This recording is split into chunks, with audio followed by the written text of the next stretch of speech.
कसं ट्रीटमेंट करायला पाहिजे मला आता काहीच कळत नाही. पण माझ्या बापाला मला वाचवायचंय काही करून. मला मदत करा प्लीज. मला माझ्या बापाला वाचवायचंय, मला मदत करा असं म्हणत हा अभिनेता ढसाढसा रडला. सैराट फेम अभिनेता अरबाज खान यानं सोलापूरमधल्या नोबेल रुग्णालयाकडून आलेला अनुभव या व्हिडिओत सांगितला आणि त्याची दखल थेट आयुक्त तुकाराम मुंडेंनी घेतली.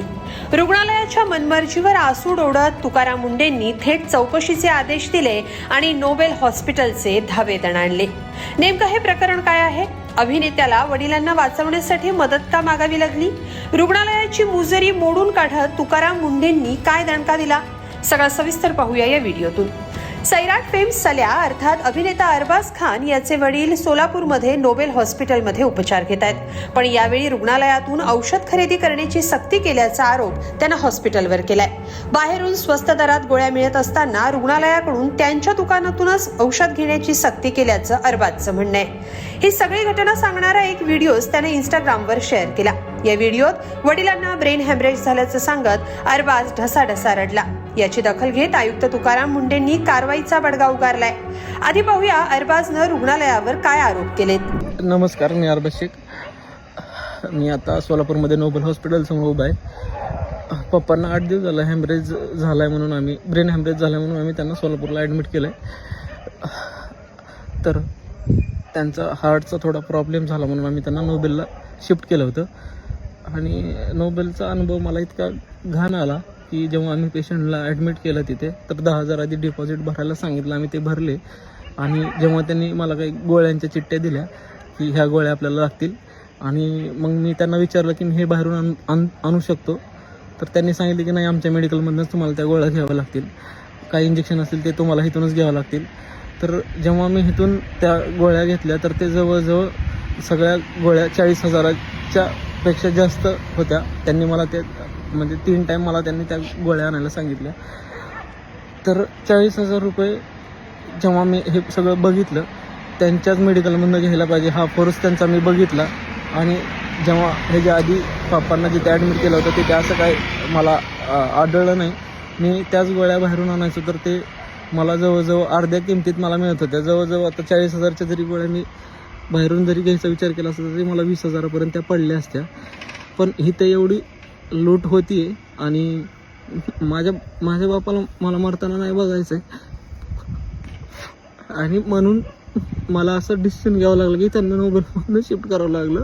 आणि इथे खूपच वाईट अनुभव होता मला आजचा. ह्याच्यावर जाणकारांनी ह्याच्यावर काहीतरी मला सांगावं की माझ्या वडिलांना मी कुठे ट्रीटमेंट करायला पाहिजे आणि कसं ट्रीटमेंट करायला पाहिजे मला आता काहीच कळत नाही. पण माझ्या बापाला मला वाचवायचंय काही करून. मला मदत करा प्लीज. अरबाजनं नोबेल हॉस्पिटलवर औषध सक्तीचे केलेले आरोप रुग्णालय प्रशासनानं मात्र फेटाळून लावलेत. मला फोन आला, त्यांनी ॲडव्हान्स भरत नाहीये, मग नंतर काहीतरी भरले, मग मेडिसिनचा काय प्रॉब्लेम आहे, खूप महाग आहे. म्हणजे ठीक आहे, मी आल्यावर बघतो, तुम्ही मेडिसिन घ्यायला सांगा, सुरू करायला सांगा, जे काय. एवढंच झालेलं आहे. त्यानंतर तो डिस्चार्ज घेऊन मी जेव्हा परत आलो तोपर्यंत तो डिस्चार्ज घेऊन गेला आणि तो काहीतरी व्हिडिओ करून टाकतोय. आता त्याच्यामध्ये काय जे काय सांगते त्याच्यामध्ये तुम्ही चौकशी करू शकता. पहिल्यापासूनच कंपल्शन नाहीये, पण लिहून लावायला जे सांगितलं ते आम्हाला अधिकृत अजून काय त्याचा हे आलेलं नाही बाबा हे लावामुळे आलं. तर जे काय येते लगेच आपण करतो, ते सुद्धा करायला काय हरकत नाही. त्या माणसाने परत माझ्याकडे येऊन त्याला काय जे काय कोण बोललं असेल, आमचे काय समजा कोण काय बोललं असेल तर त्या माणसाने माझ्याकडे यावं.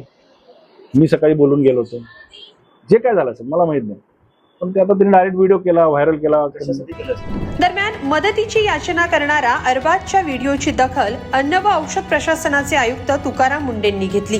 त्यांनी सोलापुरातल्या नोबेल रुग्णालयाच्या चौकशीचे आदेश दिले.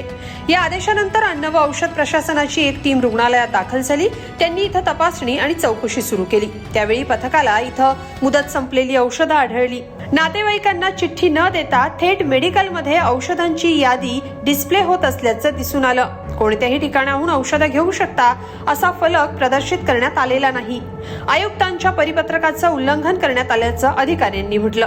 ड्रग्ज आणि कॉस्मेटिक कायद्यानुसार औषध विक्री बंद करण्याचे आदेश आता औषध प्रशासनाने दिलेत। याशिवाय तपासणीत विक्रीसाठी अयोग्य औषधांचा साठा मेडिकलमध्ये आढळला। फ्रीजमध्ये ठेवण्यात येणारी औषधं रॅकमध्ये आढळून आल्याचं अधिकाऱ्यांनी सांगितलं। तपासणी वेळी असं दिसून येतंय की या ठिकाणी कंपल्शन होतंय आणि तक्रारीमध्ये तथ्य दिसून येते।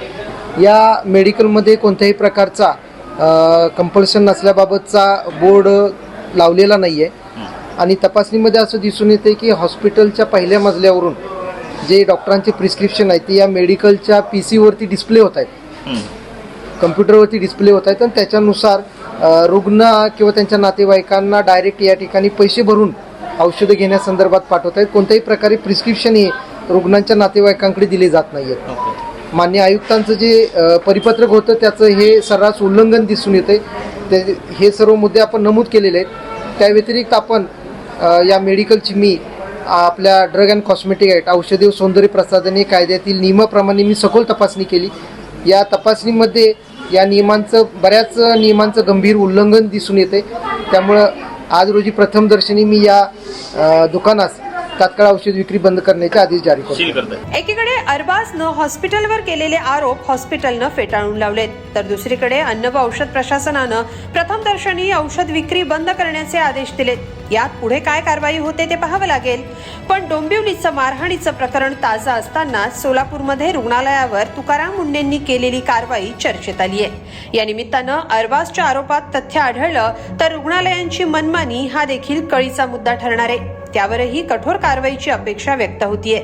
याबाबत तुम्हाला काय वाटतं? कमेंटमध्ये नक्की लिहा आणि lokmat.com ला सबस्क्राईब करा। धन्यवाद।